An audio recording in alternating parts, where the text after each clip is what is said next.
circulated around the world.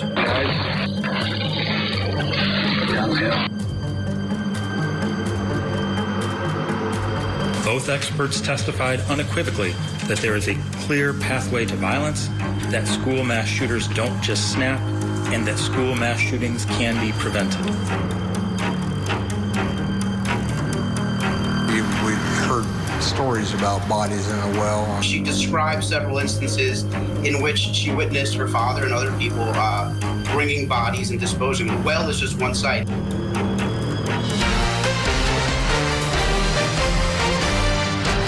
Welcome back to Court TV Live. I'm Michael Ayala. I want to get right to this story. It's breaking news out of Delphi, Indiana. Who can forget this chilling voice of who police say is a killer? Guys. Downhill. Guys. Downhill. Guys. Downhill. Now, today is the day the families of Abby Williams and Libby German, they've been waiting for more than 5 years. Word tonight of an arrest in their murders. Our affiliate, WRTV, says an unnamed individual is in custody for the 2017 deaths of the teenage girls. And that suspect made an appearance in court today. Now, authorities in Delphi have kept the details of the arrest close, but have set up a news conference for Monday when they plan to outline the details. Now, we will bring that to you live here on Court TV, so you don't want to miss that. Now, this case has made headlines really across the nation and the world since it happened back on February 13, 2017. Libby and Abby were dropped off at a popular outdoor area to walk along an old railroad bridge in Delphi, and a key piece of evidence in the case was that video we showed you. It was taken by Libby, likely moments before her murder. Now, the video shows the girl's alleged killer following them along the bridge and in his chilling voice telling them to get down the hill. Now, Libby and Abby's bodies were found the day after their disappearance, less than a mile from where they were dropped off for their day of fun. Now, police say they had received more than 50,000 tips in the case, and a reward for information in the case was up to $325,000 at the time of the arrest. Now, joining me as my guest for this hour, former prosecutor and criminal defense attorney Marie Pettler, former federal prosecutor Nima Rahmani is with us as well, and death investigator and forensic criminologist Dr. Laura Pettler. Thank you all for joining me this afternoon, and I'm so glad you're here because, you know, this was breaking news and it sort of made its way around the newsroom today. We were all jumping around and shocked at this and wondering, number one, it kind of happened out of nowhere. Usually you get little leaks. So Marie, I'll start with you. The idea that this was kept so close to the vest, and even now, even after an appearance in court today, that authorities are waiting till Monday to release any more information. I want to get your thoughts on that aspect of this. I think for us, it might seem like it happened out of nowhere, but I suspect that for many years, they've been meticulously working on adding up evidence upon evidence and clues upon clues to reach this point. So I'm surprised I'd be anxious to see what they have exactly, but I don't think that this is something that just popped up out of nowhere. They've been working on this case for quite some time, and they haven't been having the public be a part of it because sometimes it really impairs their ability to properly investigate a case. Nima, when you make an arrest in a case like this that's so highly publicized and really, as we said, worldwide attention on this case, you can almost bet that they've dotted all their I's and crossed their T's. Oh, absolutely. And I mean, I agree with Marie. It's not surprising that they broke the case, but it's really surprising that there were no leaks because this is a case that's gotten worldwide attention. I mean, it's been the subject of true crime podcasts, and a lot of folks have been covering it both on traditional media and social media. And if it is reportedly Richard Allen, this is someone that's really come out of left field, not someone that was a suspect at all, certainly not someone that was discussed. So I'm sure that that video, and there's plenty of evidence that links him to the murder of these two young girls, but I'm really interested to see how law enforcement got here. Now, you threw out the name Richard Allen. We weren't able to confirm that he is, in fact, the one that has been arrested. Hopefully, we'll be able to find that out on Monday for sure. Dr. Pettler, let me get you into the conversation because One of the interesting things about this case is the profile of someone who might do something like this. And the other thing that's come up throughout this case is whether this was sort of a one-man operation, if it was only one person.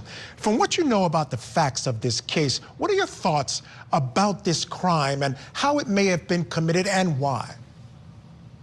So, you know, going to your first question of what kind of crime is this? And we know that from the information that's been released over time, that this appears to be consistent with some type of an obviously power assertive, but also anger related type murder.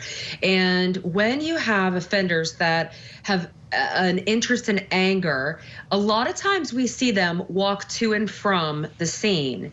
They live close by the scene.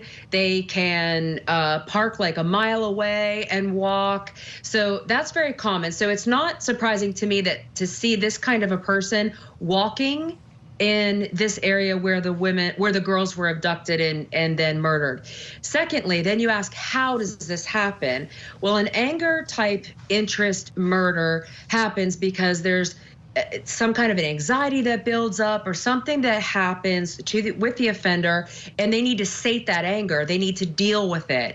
And so this is how this offender chose to deal with his anger. It gives him power. It makes him feel better. And then why does it happen? It happens because it meets the needs of the offender. So as I always say, the answer to every question when you're asking it about people like this and why do they do these things, it's because it meets his needs. All right, so let me follow that up by asking this question. Now, the victims in this case, two girls, teenage girls. Do you think this was some sort of crime of opportunity? He just happened to be walking along, perhaps looking for victims, and the ones he found were young girls? Or do you think he might have been looking for young girls, and this was part of an MO for someone like this? I mean, someone like this, you would think this wouldn't be the first time they did something like this. Offenders are creatures of habit for the most part. It's not to say that, like the myth that serial killers always use the same manner of death, like that all the victims have the same cause of death. That's not true. It's a myth. Just like when we're talking about offenders like this, they don't just like fly out of nowhere and do something like this. This is probably something that has been part of this person's life for quite some time. We know from the photographs and the video of that man that's walking on the trestle, if he is indeed the person that's involved with this, he is not a young person, you know, like in his 20s.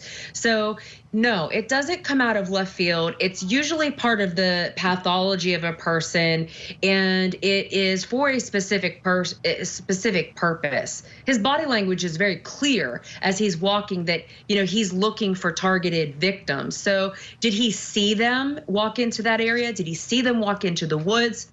We don't know. We don't know yet.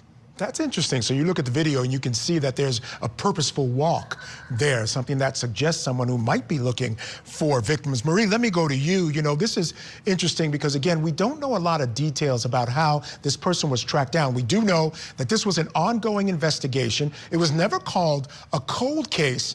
So the question becomes, the other thing, actually, I wanted to mention is that we do know that there's a lot of information that the police have not given out. I think there was more to the video they did not release. I think there's more information. They have hailed Libby, who took that video, a hero because of some things they've seen on that tape, because something on there let them know that a criminal act happened right after, and the fact that she had the courage to take the video made her a hero. Do you think this is something that involves DNA, or is this something that involved maybe someone else finally coming forward with information? I think it could be a myriad of things. It could be DNA, it could be additional information, but I totally understand why the police would not give their clues out on, you know, social media or to the news, because it kind of gives the defendant a heads up, and they don't want to compromise their case by giving out too much information to the public, because the defendant is part of the public and is watching. So I'm in line with them not sharing at all how their investigation was going until now. Fair enough. Now, you guys are looking now at a picture. Those were drawings of the suspects. They're two completely different people. There were a lot of tentacles on this case. Another one, I want to call up a picture here. This guy was named Keegan Klein. This was a guy who had set up some online things, something called Anthony Shots. I think he was online, he was on Instagram, he was on a few other things. And this is the guy, and he had set up a profile with a male model on it to try to get young girls to talk to him. They tracked him down because he had conversations with the girls. He was supposed to meet the girls, but they ruled him out as a possible suspect. But his attorney recently came out and said they're working on some sort of plea deal because he was caught with tons of child pornography.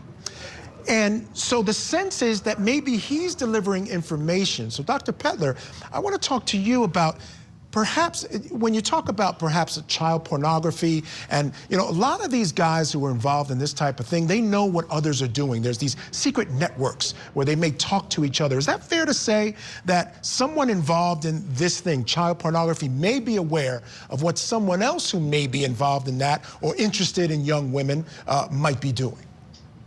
Yes, you're correct. There is a dark web like that, and they are all interlinked like that, and they do share child pornography between them, each other. They share it across state lines. They share it internationally. So you're correct. There could be a link between him and other people that maybe knew about it.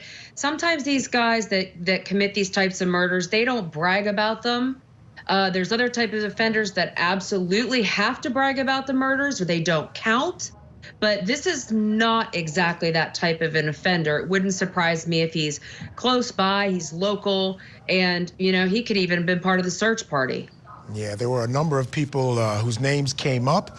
You heard one earlier. We're going to find out on Monday exactly who it is and hopefully the details of this investigation, which was ongoing since 2017. They never gave up, and they were clear to say that we continue to follow up on leads in this case, and it's finally led to an arrest. So again, we'll find out at that press conference on Monday exactly what the authorities have. All right, guys, stand by. I do have to take a break. Coming up next, the parents of confessed killer Ethan Crumbley.